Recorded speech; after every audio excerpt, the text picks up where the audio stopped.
Aksyon Balita!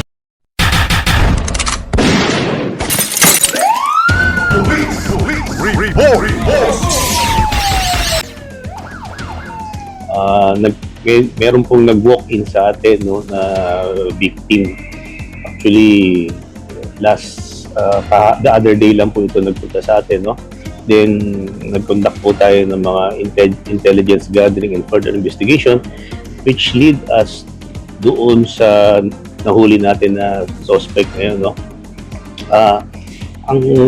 Ang background po nitong pangyayari nito ay ito po ay nirentahan noong December 12, 2025.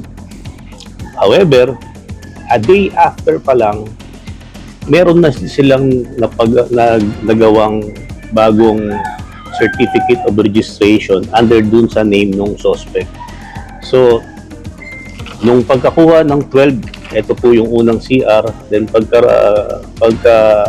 December 13, meron na pong bago under the name na. So kaya po yung napagsanglaan, na-convince naman po kasi nga merong CR, then nakaharap po nila yung tao, and meron din pong ID, government issued ID. So nai-prenda po ito sa halagang 40,000 with the agreement that after a month, tutubusin to syempre with interest, no? So after a month, yung napagsanglaan, nag-follow up na doon sa nagsangla. However, hindi niya na daw makontak, and at that time, nag-wonder na rin siya bakit ganun. So nagpa-check siya sa LTO and nalaman nga na hindi pala yun ang registered owner. Iba yung registered owner doon sa na-present sa kanya certificate of registration. So yung napagsanglaan, nag-worry siya, then nag-report din sa atin. Ito naman tong may-ari ng motorsiklo na nagpa-rent, ini-extend lang sa kanya yung payment. Until such time, nag-worry na rin siya kasi hindi niya nakikita yung motor niya. So, despite na nagpa-renew, hindi na siya pumayag na further extension.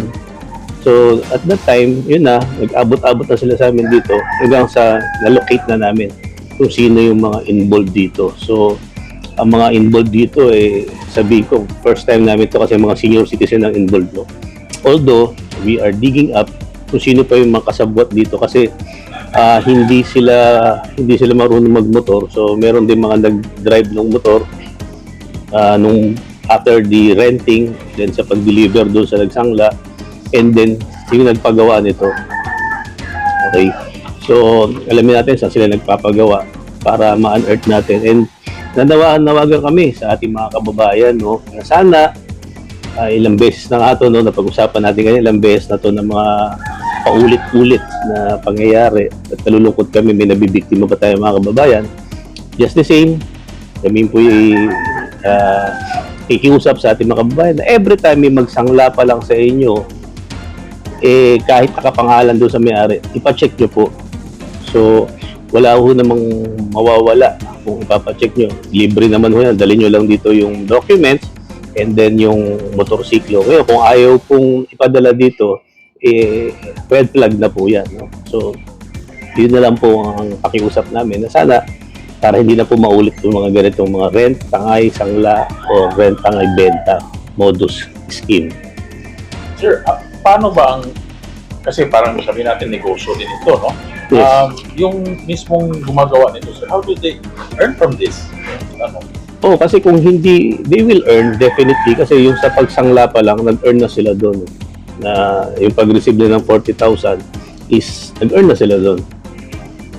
Kung hindi to nagreklamo, hindi to na-follow up natin, hindi nahuli, hindi na maaabot sa ganito, no? So, yun yung ano ko, no?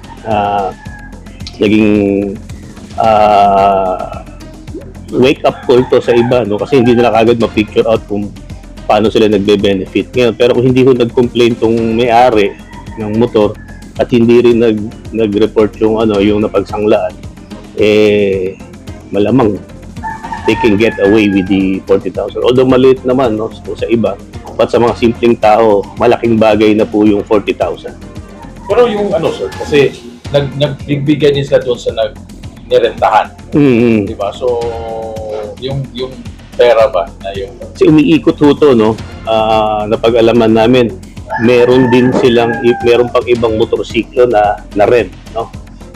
Although na-recover na, ang nagiging natatalo sa pera dito ay napagsanglaan. Kung hindi makapagreklamo, talo yung napagsanglaan. Di ba? So, good thing here is yung napagsanglaan ay nag-complaint din. So, yung talagang mga nakakuha ng proceeds, yun yung makasuhan natin.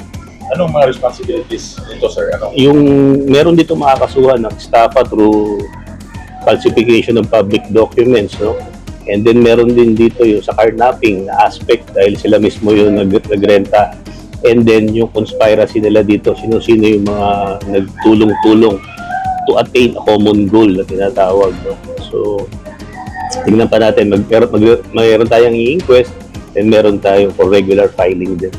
Itong yung answer, yung nagbigay ng 40,000, ano din yung... Siya po yung magko-complaint po siya ng estafa kasi na-estafa siya dun. No? So, magko-complaint siya kasi yung 40,000 niya, mababaliwala ho yun. No? And yung sa, yung sa may-ari ng motor, carnapping naman yung iba-file. Yung nabanggit niya, sir, ano po mga yung nabanggit po mga kasama? Yung mga nabanggit po na kasama niya, no, imbestigahan po natin, no. Although hindi ko pa ma-divulge ngayon kung sino-sino yung mga yun, but meron na po dong iba noted na rin po sa atin. May mga previous case na rin po na involved sila. Although out on bail sila ngayon, but just the same, pupursue po natin yung for further investigation hanggang sa makakuha tayo ng sufficient pieces of evidence para sampahan sila ng kaukulang reklamo sa piskalya.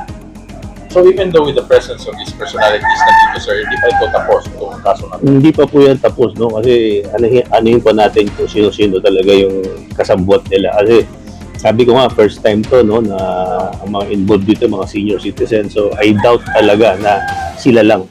Tingin ko meron pang iba based to sa mga earlier investigation natin and sa mga revelation din kanina nung na-interview nyo sila.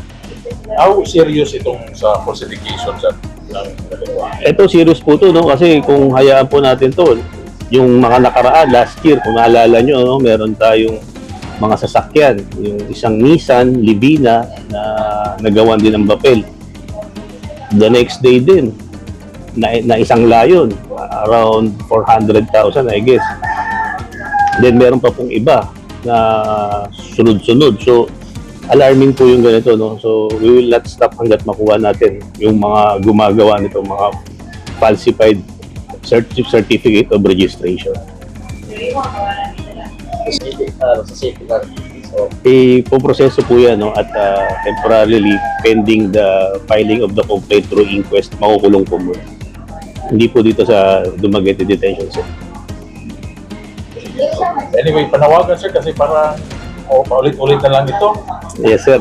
Kami po inanawagan talaga sa ating mga kababayan na sana wag silang maging biktima ng ganitong modus operandi, no?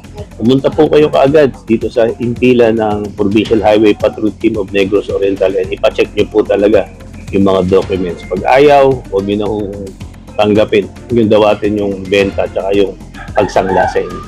Kahit cheap. O kahit ito cheap, ito tinanggap nila kasi 4,000, sangla lang naman, hindi naman benta yung usapan nila. But just the same, kahit maliit yung amount, ipacheck ko agad. Aksyon! Balita! Walay pugong-pugong mubulgar sa kamatuuran sa kanginan.